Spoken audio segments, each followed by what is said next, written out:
Hey there, and welcome back to Baldur's Gate 3.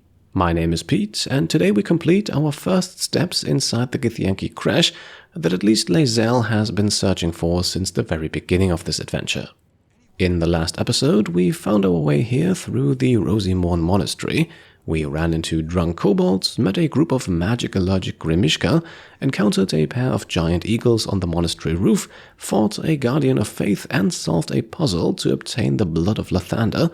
But just like our hopes for a cure, it too might be found inside the Githyanki Crèche, where we can now stand with Shadowheart replacing Karlach in the party, we'll get to her in a second, and with some new gear for Sylvia. For at least the first half of today's adventure, she will wear the Helmet of Authority for proficiency in wisdom saves, and she will also carry the Safeguard Shield for a flat +1 bonus to all saving throws. Now, we leveled up last episode, so let's take care of that for Shadowheart now and advance her to level 7 too. We are keeping her a cleric for the time being, but of course you are welcome to suggest fun, lore-friendly multi-class builds for her too. At level 7, we now unlock 4th level spells. We don't really have to take a deeper dive into those at this point though. As a cleric, she can change her list of prepared spells at any time, and hopefully we will be able to avoid getting into combat for a little while. So let's confirm the level up here and then enter the crèche properly. Sentries to arms! Istik, state your purpose quickly. Stand down, Gish. Is it not Vlaakith's command to welcome her faithful? I expected no visitors, faithful or otherwise. Why have you come? Plenty of options to choose from, and we can freely choose how much or how little we want to reveal about our reasons for being here. However, we are not going to make a decision at all and instead have Lae'zel speak for us instead for a small approval bonus. We seek the Zaith'isk. Show me the way. You are infected. A gate thrall is something to eradicate, not reason with. The faithful may be purified. This is Vlaakith's protocol. Fine. Let the Ghustil carry out your fate. Report to the Infirmary at once. And step carefully. Crèche Y'llek watches you. Those words are food for gay spies. You should know better. Forgive me. We have not been visited by an Inquisitor in an age. It is an honor. I would be more concerned than excited. So, something about an Inquisitor. Maybe we can find out more on that as we now make our way to the Infirmary. I heard they're making us join the patrol soon. The search must be going badly. Hush, Quanirel! What if they don't find the weapon? Do we even know it? An Istik? But you can't be here. I can't be seen with you. That's your cry. Quanirel, the Inquisition have more to worry about than who you talk to in the corridors. Looks like we have found just the right target to learn more about this Inquisitor, so let's hear what the two youths have to say. Our Queen's eyes and ears. They're her will incarnate, and right now, they're here. Now, at this point, as unfriendly as it may seem, we want to go with the intimidation option if we truly want to learn anything substantial. The DC of 14 is doable with guidance, although we want to keep our inspiration rerolls saved up if possible for an encounter later in the episode.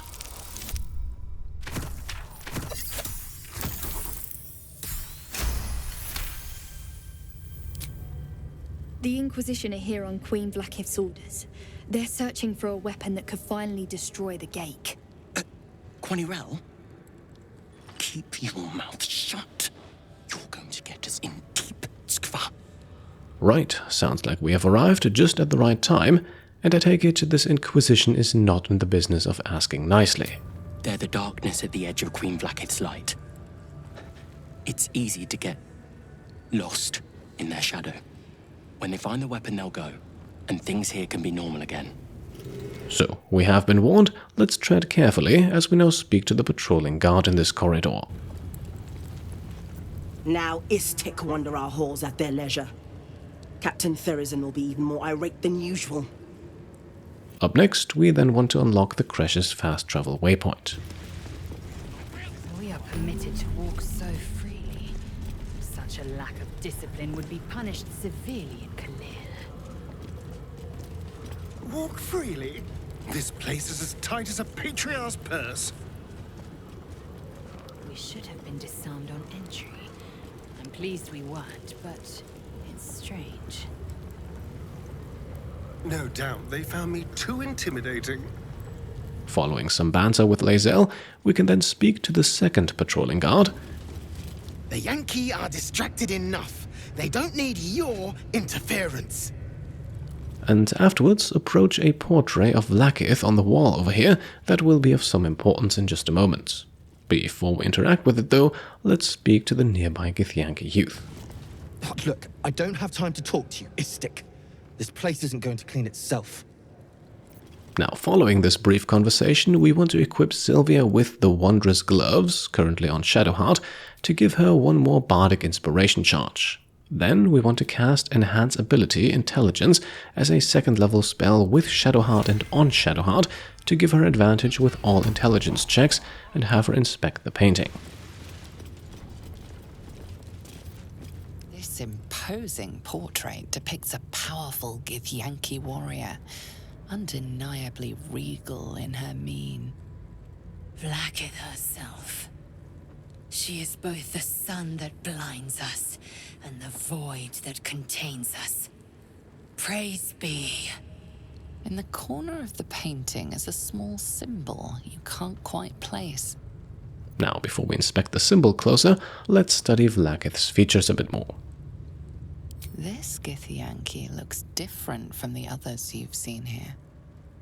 The way her stark white skin stretches over her sharp features gives her a distinctly otherworldly aspect. Right, now for the history check. Of all party members, Shadowheart is arguably best suited for this, but with a DC of 21, we still need all the help we can get. I just realized now in editing that apparently she would have rolled with advantage here all along, even without casting the spell. I guess we'll take double advantage, on top of guidance and Sylvia's bardic inspiration. And there we go, we passed the check with flying colors. You recall stories of a prince riding a comet just like this one. With sudden clarity, you realize it's the symbol of Orpheus, a forgotten hero from the tales of your youth. The sign of Orpheus? Blasphemy!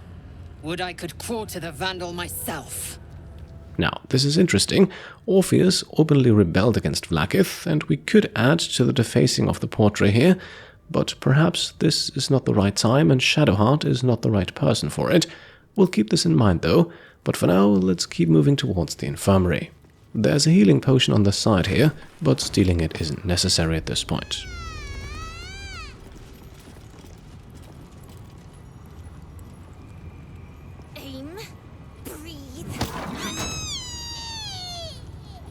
And it looks like we've just stumbled upon an interesting game being played. Not now, Kachuki! We're busy!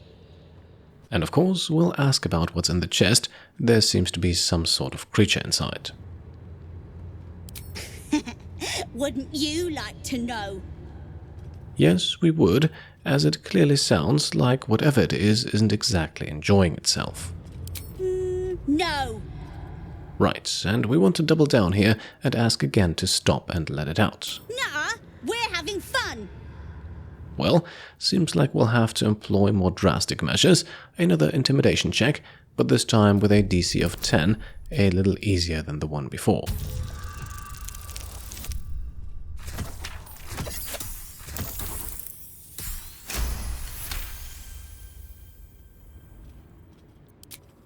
Fine, if you're going to be a big baby about it. A big, ugly baby? Open it up then. It's all yours. Right, and so the two run off, and we can now pick open the lock of the chest. Surprisingly difficult with a DC of 18, but of course not yet difficult enough for Astarion.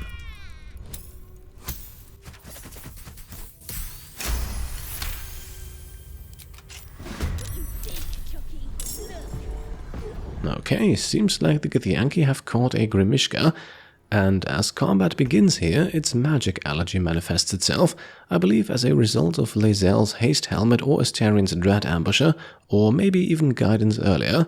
In any case, this has resulted in the Grimishka receiving the chaotic offense condition. It has become enlarged, hastened, and benefits from mirror image, increasing its AC to 24. And yet, Astarion lands his shot here. We earn 40 XP, can now loot the Grimishka, and then talk to the two children again.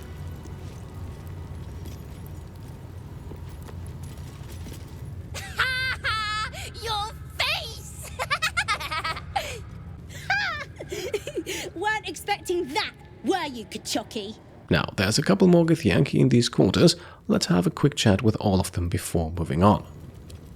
If I'm seen speaking with an Istik, Captain Therezzyn will never let me join the patrol. Istik? Are you supposed to be here? Maybe I should report you to the Savage. I've not met an Istik before. Do you all look like that? Ghustil Stornugoss employs some intensive methods for a healer. This Crèche's bunks look entirely too soft for my liking. What business have you in a Crèche dormitory, Istik? Move along. That they let outsiders into the Crèche sets a bad precedent. And as we head back outside, we can read the dormitory roster, including a list of duties for the youths, and it is written in common as part of their studies. The first 10 protocols. The young must abide them, or bear the Savage's barbed whip.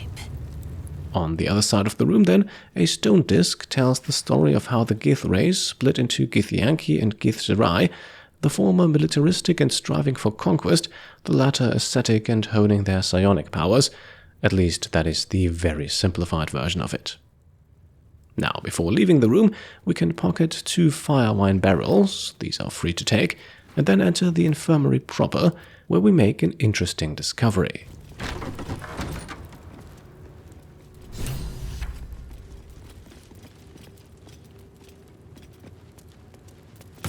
A parasite, brimming with magic.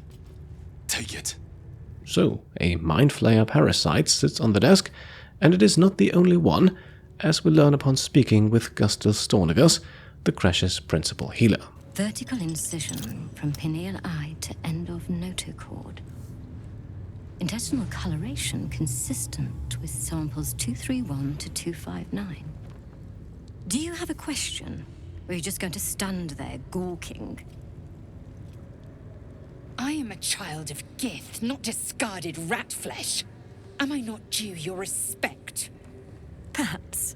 Perhaps not. Let the Istik with you speak, and I will decide what respect you're owed. Now, once again, we will defer to Lae'zel here, not only for the approval bonus, but also because she is likely much more versed in these matters. Lae'zel, is it? Fine. And be quick. My work is of vital import. We carry Geich tadpoles and have done so for countless days, yet we show no symptoms. We must enter the Zaith'isk. You are infected, but showing no signs of cerebral impairment. Fascinating. Either your tadpole is special, or you are. We must find out which. Go to the Zaith'isk. I will ensure you are cured. At this point, we can ask one more question about the Zaith'isk, but unfortunately we will not learn anything groundbreaking. It will relieve you of the specimen lodged in your cerebral cortex. What else? It will be worth it, I assure you. Even Githyanki rarely experiences Zaith'isk. You are very lucky, Istik. So let's follow and approach the device. Go on. My time is vital. Do not squander it. In that case, I suppose it's time for yet another attempt at tadpole extraction. The device is strange, made of taut flesh and pockmarked metal. It waits for something. The Zaith'isk. Vlaakith's purity distilled. My duty. My right. Now, we are presented with an investigation check here that we definitely want to attempt. However, it is also not the end of the world if we don't pass it, so I'm not willing to spend a spell or a reroll on this.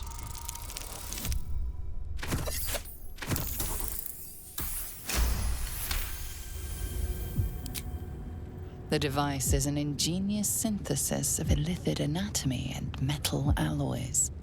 It hums with psionic energy, hinting at paths into unknown minds and unseen planes. Stand aside! My time has come. Right, and even though Lae'zel seems like the obvious choice to go first, we want Sylvia to do so instead.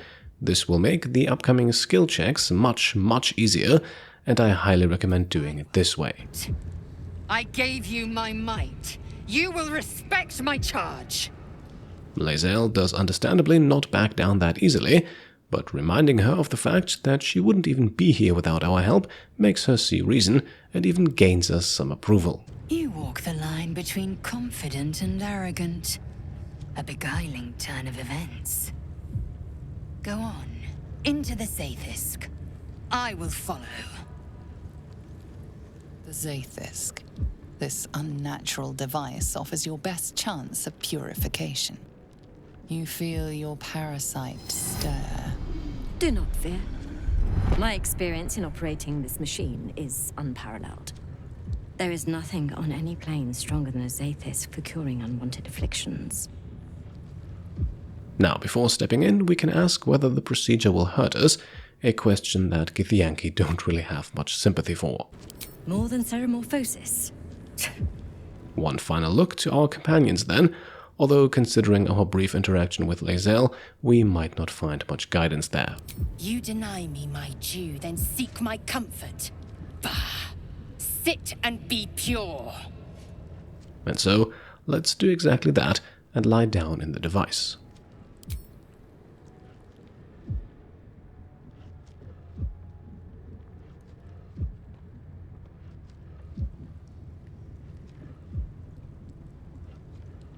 Your body grows cold, its warmth sapped by the cold metal seat.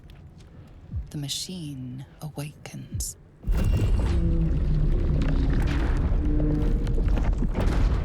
You must focus on the parasite at all times. The Zaith'isk will do the rest. Layers of magic weave themselves tightly around your head. The tadpole squirms and contracts. It's trying to hide. The device possesses immense but unfocused power. If you fail to direct it towards the tadpole, your faculties could face permanent harm. Your skull groans and bends under the pressure. Then, agony. Right, we definitely do not want to leave, so here comes the first saving throw, an intelligence save, which we can boost with the shield and Shadowheart's resistance cantrip for a 1d4 bonus. Guidance cannot be used here, it only applies to ability checks, not saves.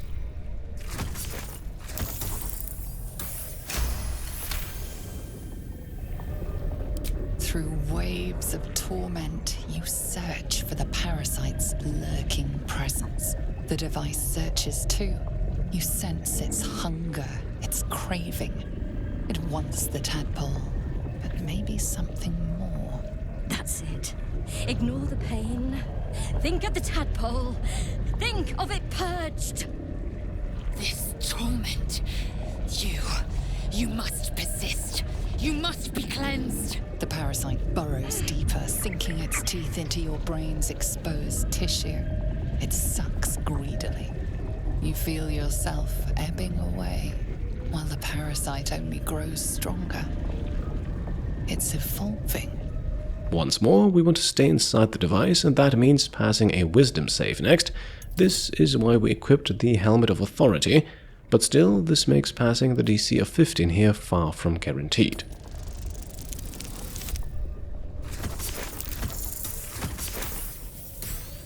And indeed, we fail on the first attempt. Luckily, we have up to 4 rerolls that we saved up exactly for this moment.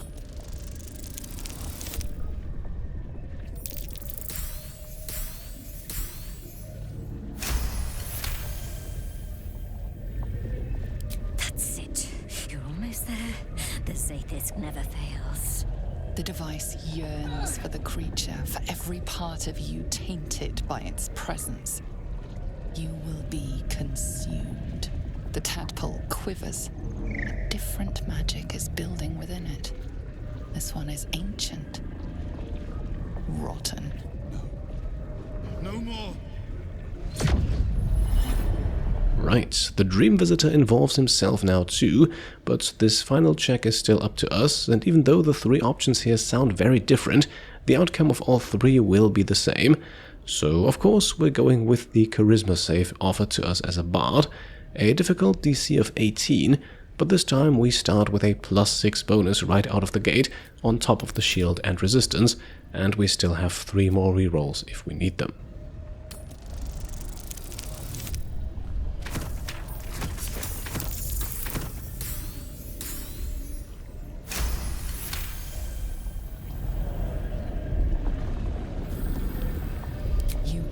Yourself into the tadpole's putrid magic. Its strength multiplied. It unleashes on the machine. The 2 forces fuse violently together, your brain their conduit. Your body and mind drift apart. You are being undone. Enough.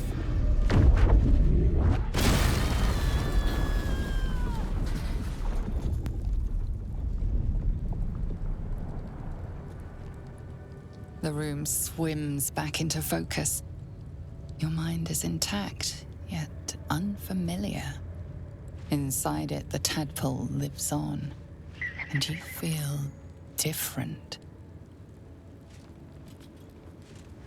No! No! The Zaith'isk! What have you done? My life's work gone, And yet you live. And so does your parasite. Her voice cuts with a fanatical edge, an obsession bordering on mania. If there's a chance the parasite lives, she wants it. Okay, not exactly the outcome we had hoped for, but also not entirely surprising that this too did not work. In any case, it seems very prudent now not to reveal that the parasite still lives. A DC 15 deception check achieves that goal.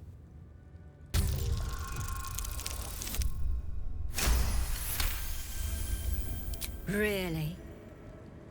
Then all this destruction was a symptom of its power? Incredible. I am disappointed that we could not extract it alive. It would have been an exceptional specimen. In any case, your problem is resolved. Leave me. I must salvage what I can. No! I followed the protocol!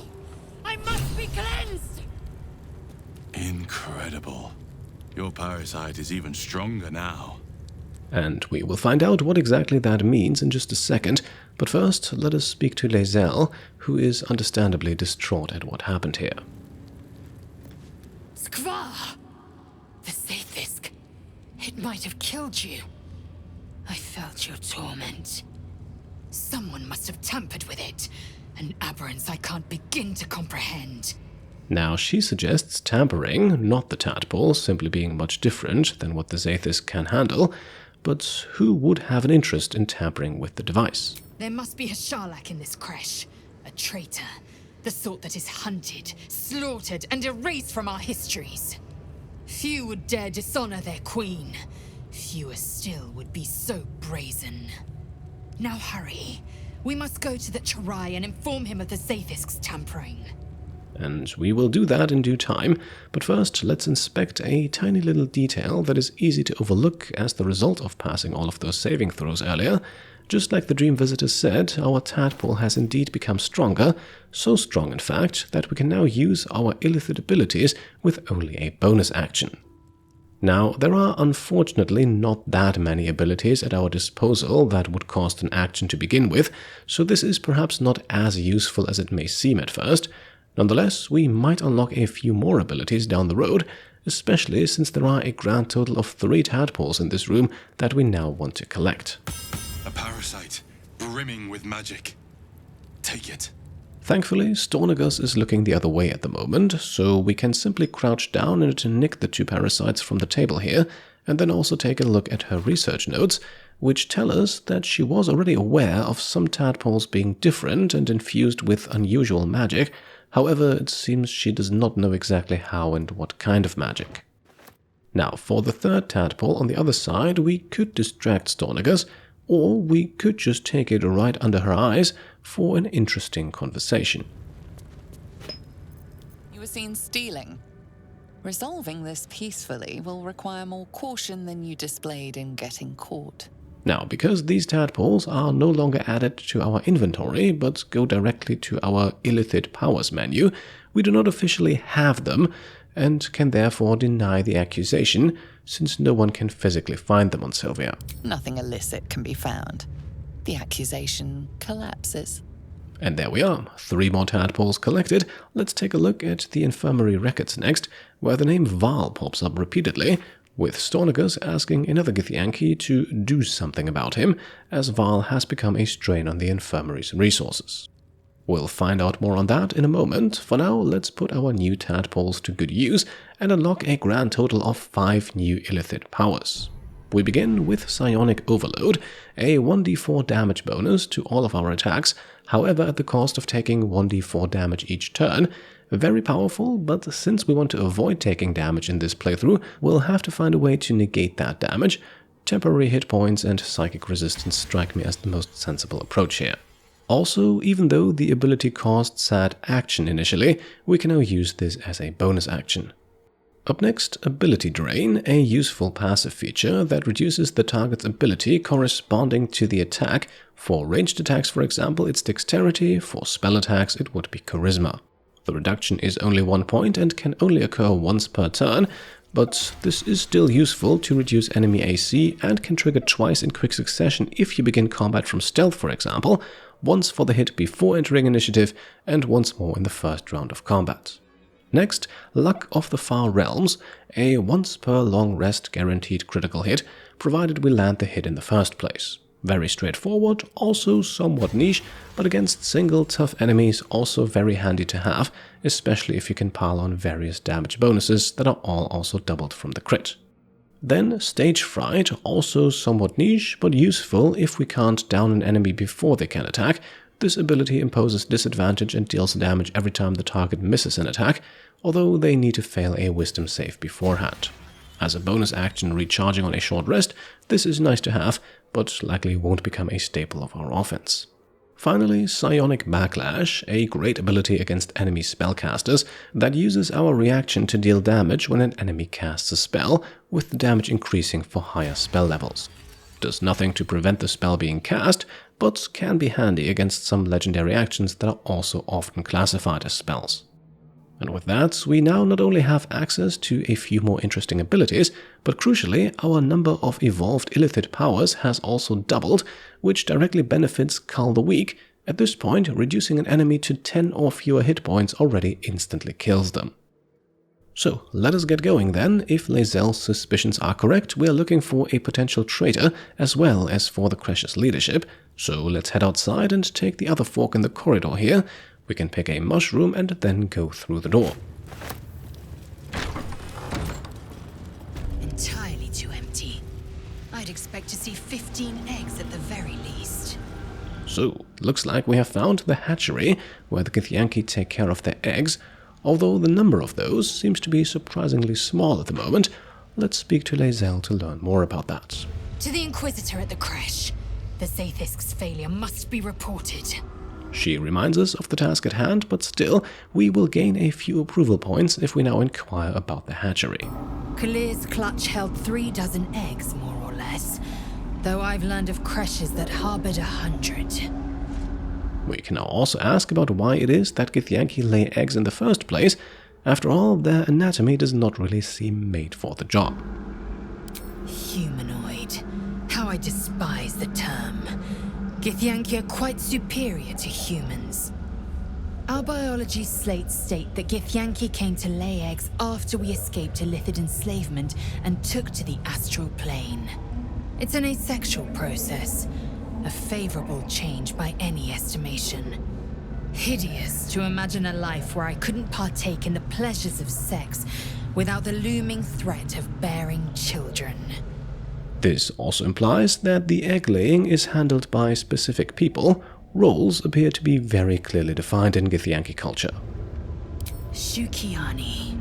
Githyanki chosen by Vlaakith herself to bear young. The Queen assigns when and where they must lay, and how many eggs they must bear. The Shukiani pass their eggs in the material plane. In the astral, time barely passes. It is a meticulous process, carefully timed so that the eggs hatch at once. Alright, and with a bit more knowledge about Lae'zel and her people, we can now grab a few things from the wardrobe here, note a trap in the asset pool, and then read a note on the table, ordering the destruction of the last Githyanki egg, deemed weak and unworthy because it takes too long to hatch. Well, maybe we can help out there. Let's speak to the guard over here.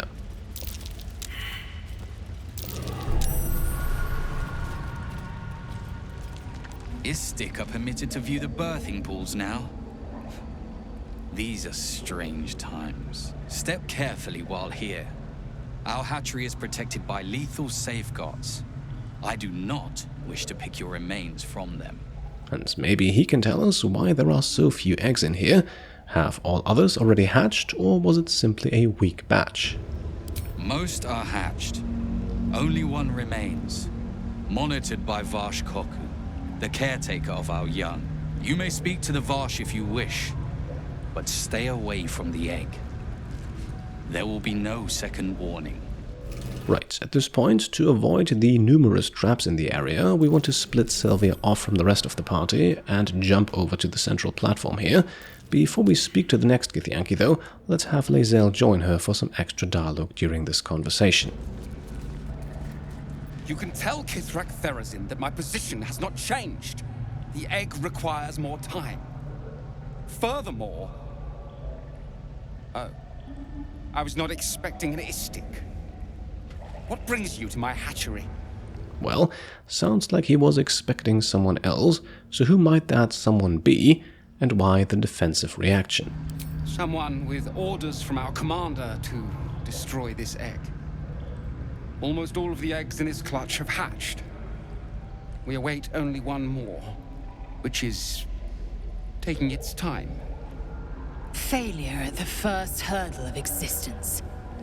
Most caretakers would crush it and be done. Most caretakers would not give the child its fair chance. But I shall. There could be greatness in that shell. You note that the hope in his voice is tinged with weariness. It's the voice of a man who's fought the inevitable for a long time. Now, succeeding the insight check is the only way to continue this conversation straight away, but it can also simply be reinitiated if the check fails. In any case, a persuasion check is next to reveal more about the Varsh's motives.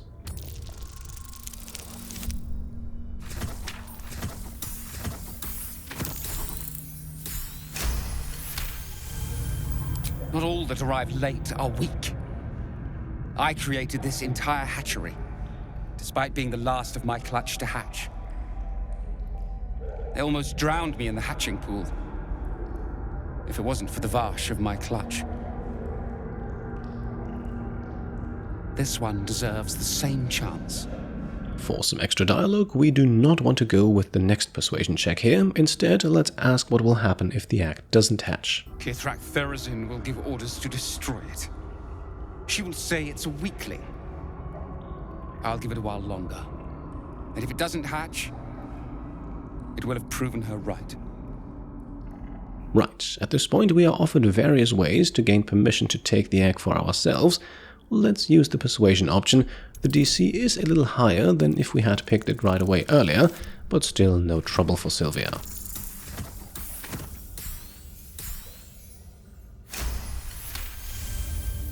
You? What do you know about Githyanki child rearing? Still, the captain's due for an inspection any day now. And if she sees it here... Tell me, what will you do with it if I entrust it to you? And to gain a bit more approval from Lae'zel, we're going to tell him that we plan on raising it as our own, whatever that means. That's what I feared. Still, I'm sure its nature will pervade, even if raised among lesser species. I can no longer ignore that Kith'rak Therezzyn's patience has its limits. Very well. Here. Take these. They will aid your approach to the egg. And with that, some of the traps in the area are being revealed to us now, and we are handed his boots to safely traverse the asset pool. Let's equip them and then speak to the second Githyanki guard over here. You are permitted in here. Do not confuse that with being welcome. Dropping down, the traps inside the asset pool are no longer triggered by our presence, otherwise we would now be teleported back to the starting area. Instead, we can help ourselves to some loot and then approach the egg. Large green egg with an uneven shell. You can see a vague outline of something within it.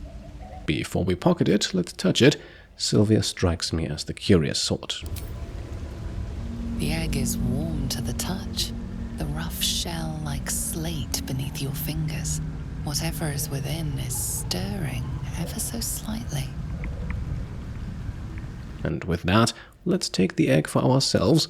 Maybe we can see it hatch in due time.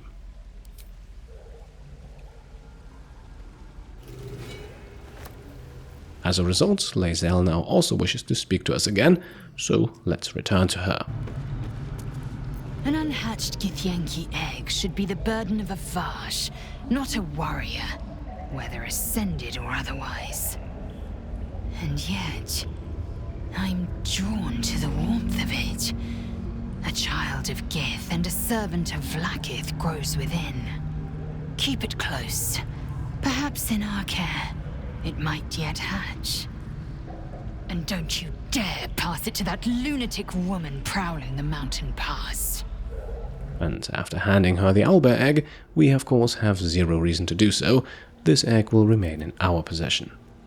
And with that, we are also almost done in the hatchery. Only one more thing left to do. Let's sneak up on the cage door here and pick it open. While not quite as good as Astarion, at this point Sylvia has no trouble with locks of this difficulty.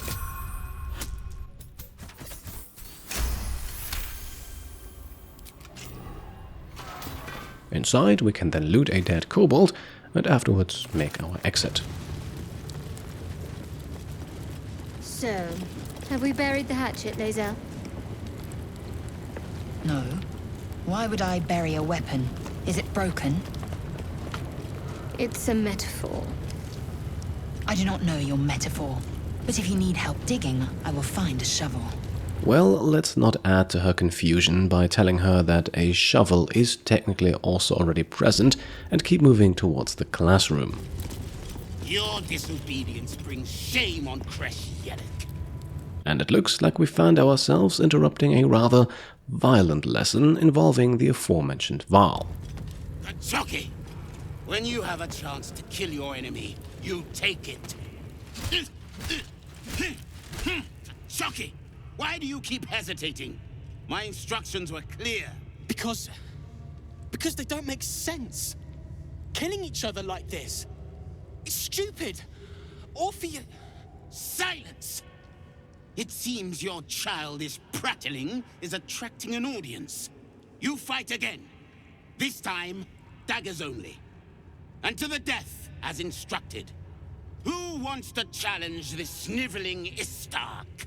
Now, before we get ourselves involved, let's simply comment on the fact that, yes indeed, killing each other during practice seems like a weird way to grow stronger. Cowards are not tolerated in our ranks, though I gather they are welcome in yours. Now, we absolutely want Varrl to survive this, so let's go with the persuasion option here to stop the punishment. A rather difficult DC of 21 awaits us, but with guidance it should still be doable.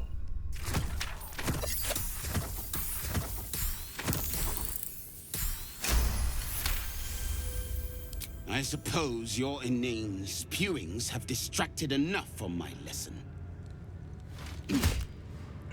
Go wet the swords. I want them sharp enough to peel a Gake's eyeball just by looking at them. I hope you prove as weak as this should we meet on the battlefield, Istik. You are well on your way to being gate food. Do better! And now that we have saved Varrl, let's speak to Savage Kethk again. What is it? These insufferable interruptions are distracting from my lessons. We get to ask only one question here before he blows us off, so how about we double down on that curious way of fighting to the death during training lessons? Our wars are waged against Gake, not bandits and petty thieves. The slightest mistake, the smallest hesitation, and you die. The warrior next to you dies, 100 more behind them. So we ensure that in our ranks, there are no mistakes. I wouldn't expect an Istik to understand. On this plane, inadequacy is expected. And with that, it might be time to talk to Varrl himself. Strike hard! Slice flesh! No hesitation! That was amazing. I've never seen someone talk the Savage down from a rage like that. He's always telling us how we have to be ruthless, that death is the only mercy we deliver. But you showed compassion and kindness. You're just like... Never mind. Now, we'll get another chance to inquire about who he meant there, but first, let's tell him to be careful in the future. Had we not intervened, he might no longer be alive. I will. Though every step I take feels like the wrong one. If I refuse to kill, but get myself killed in the process, then I still failed to prevent a death. Morality is complex, Istik. But I will keep trying to understand it. To understand him. And there it is again, mention of someone else's teachings. A persuasion check will hopefully reveal who that someone is.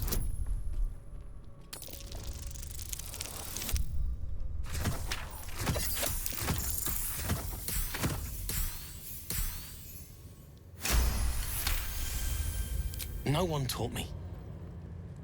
Not exactly. I've been reading about Orpheus, the true prince. He's so strong and wise, and he rides a comet. A comet! We're forbidden to talk about him. They say Vlaakith knows if you even think his name. I found his book. Part of it, anyway. I read it all the time. He's unbelievable. Orpheus riding on a comet. Now that sounds familiar from a certain portrait we inspected earlier. Oh. You saw that? I wanted to know if there was anyone else here like me. Someone who'd recognize it. I thought maybe I'd find a friend who'd want to talk about Orpheus. But nobody here cares about him. And this now brings up the question, if no one here cares about Orpheus, then where did that book come from? A group of warriors came. Outsiders. On a mission for Vlaakith herself. Savage Kethk made us clean their armor. And I found it. Inside one of the breastplates. Wish I knew who it belonged to. I have so many questions. Hopefully, one day I'll find them. Right, two options now. We could simply persuade him to give us the book, or we could show him our chapter, the one we picked up back in the Arcane Tower in the Underdark. And that's exactly what we'll do, even if Lae'zel won't like it. What is it? Is this another part of the book? Are you mad? This legend is a heresy to my queen. Merely uttering his name is enough to tempt a violent fate. These words. There's so much more to know about him. I can't believe it. Please, let me give you the fragment I have. Thank you, Rastil. Razerai ka tavkim crushed. And there we go. This gives us chapter 2 of Orpheus' story without having to pass an ability check. We'll read it in just a second, but first let's quickly speak to all other Githyanki in the classroom here. Unless you want to be set up as target practice, I suggest you leave, Istik. Savage Kethk is a wonderful teacher. He'd happily help you improve your technique, Istik. Savage Kethk always said this plane was full of weaklings. What do I do? I failed the Savage. I failed Vlaakith herself. I'm going to double my training. No, triple.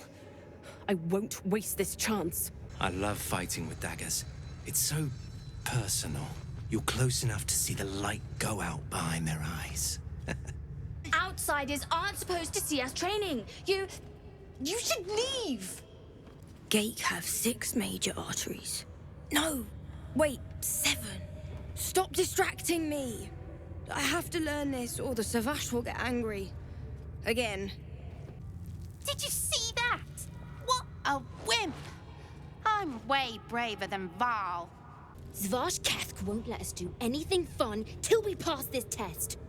I just want to learn how to crush someone's brain with my mind. Splat! Right, before we leave, we can also read the notes on mindflayer anatomy over here. Sadly, nothing that would help us in combat, just musings about skin mucus, the makeup of their brains, and their genitals.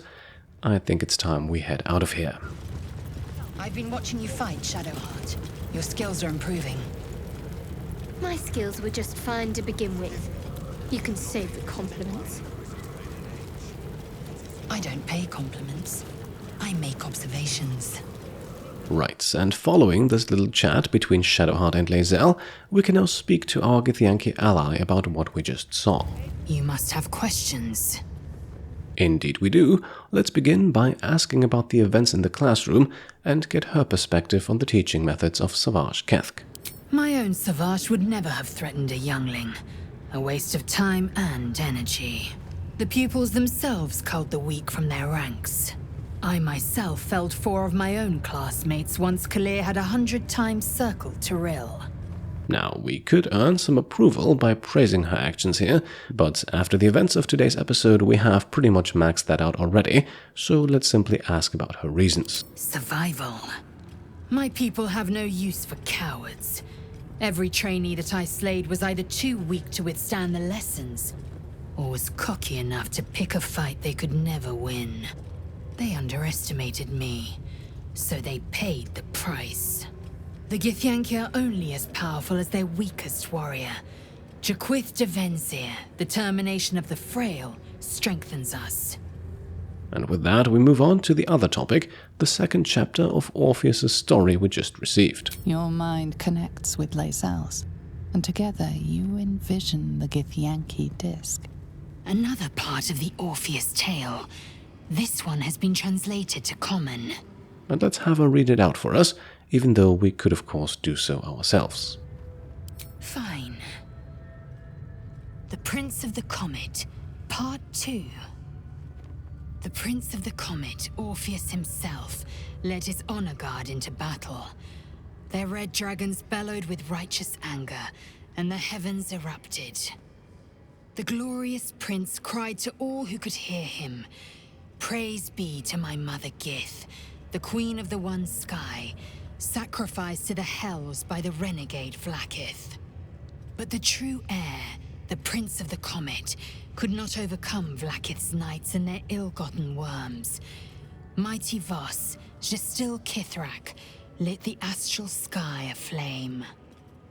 When the ash had cleared, beloved Orpheus was gone. True heir, glorious prince, there's no greater crime than to exalt the pretender called Orpheus.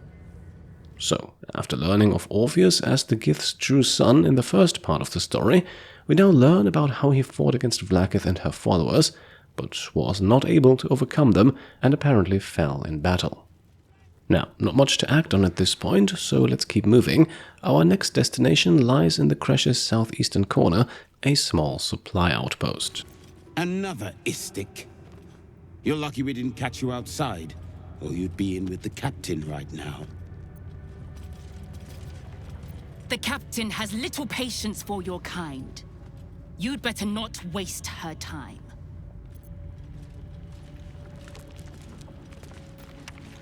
Ugh, blood, rust, squar. Is there no odious substance not smeared on this delivery? I'd heard this plane was disgusting, but I didn't think it would be like this. And yes, indeed, there must be something of value, otherwise they wouldn't be here, and maybe we have some items of interest too. Most metals here fold like istics, much like istics themselves. But if you're so keen to extol their virtues, you can pay accordingly. Right, here we go, once again selling off a bunch of no longer needed items worth almost 2,000 gold. In exchange, we'll grab a second +1 hand crossbow for Astarion, the Defender Flail, not particularly powerful offensively, but increasing its wielder's armor class by 1, that could be useful. And finally, the Daredevil Gloves, which grant a +1 bonus to spell attacks and remove disadvantage from ranged spells if they're made from melee range. And yes, there are much more powerful items that she sells, but trust me, for now, these are all we need. And like I said, the crossbow now goes onto Astarion, and the Defender Flail will be equipped by Shadowheart to improve her armor class to 22, although we may switch this around depending on the role we need her to take in combat. Now, moving on, there are 2 more Githyanki further in the back of the tunnel. I wasn't much better than the current stock when I was in Egg. I was. Good job they beat the subversion out of you. Right, Garath. My life is infinitely better here watching this back door. I'm not letting you bring me down. The Kith'rak will appreciate me eventually. I see they're letting even istic mercenaries in these days. Leave me alone. The watch must remain undisturbed. Now you might rightfully wonder what these 2 are actually watching for this deep inside the crèche. Well, if we climb up the rocks here and follow the tunnel, there's actually a way back outside, so this is another way to gain entrance to the crèche, and arguably a much easier one, as you just need to jump a few rocks and climb a few vines to get inside, unlike the vastly more convoluted entrance we sought out last time. We will also head back inside momentarily. For now, we can quickly loot some wicker baskets and a small chest on the cliffside here. There's paths going off from here to the west and the east, both leading back to the monastery via a few rocky plateaus. Might be that we'll have reason to explore those next time, but for now let's head back inside, leave the supply outpost here behind, and turn west into a small chamber near the entrance. The book on how to track illithids here unfortunately does not reveal any actual information to us. Picking the doors to return to the entrance area would also be considered a crime, so let's just leave the place behind and instead finally make our way towards the captain's quarters. Please, Chitrai, I can explain. The latest batch of cultists knew nothing of the astral prism. They were just trying to find Moonrise. They all head there. My Gish have drafted plans to assault the tower. They are ready to fight. Chitrai, we could sift the missing artifact from the tower's ashes if you would give us... Quiet. Find the astral prism, Therezzyn. My patience falters. Yes, Chitrai. You heard him! Go! Do as she says.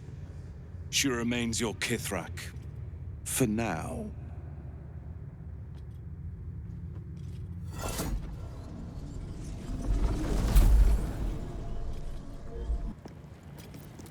Right, and with the Githyanki soldiers leaving, we can enter. Looks like we have found the crèche's leader, but before we speak to her, let's read up on current orders. Capture and interrogation of absolute cultists seems to be the top priority, all in search of that artifact that we carry. Maybe the Ardent here can tell us more. I'm not here. Speak to the captain. Let's see how well she handles this. Right, and the captain has returned to her desk, right by the side of 2 giant wolves. Won't say a dwarf, armor and all. Took me a whole 10 days to pass him. If she keeps making me eat armor, I'm going on a hunger strike.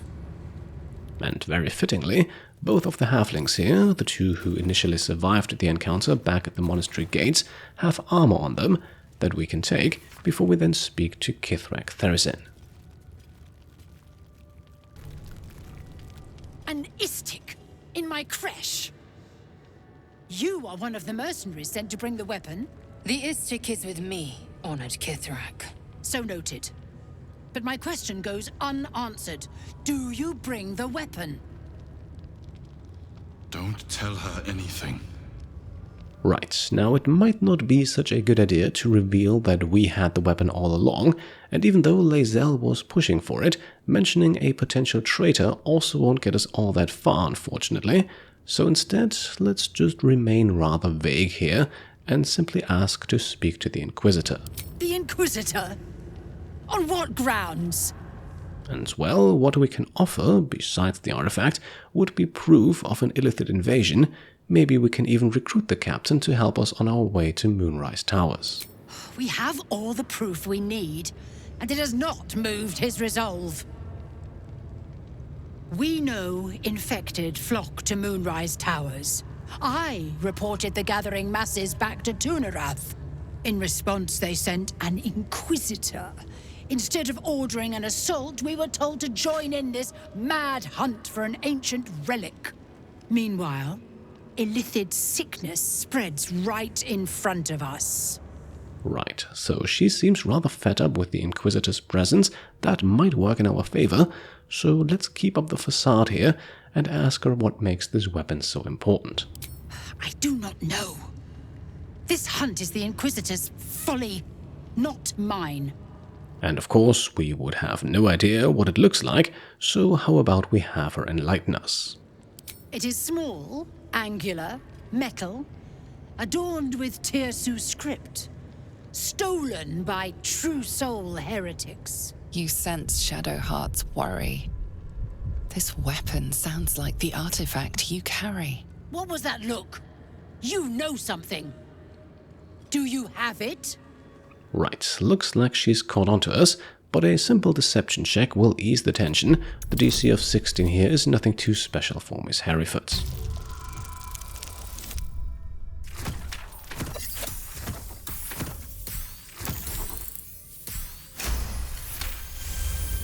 Then stop wasting my time, Istik!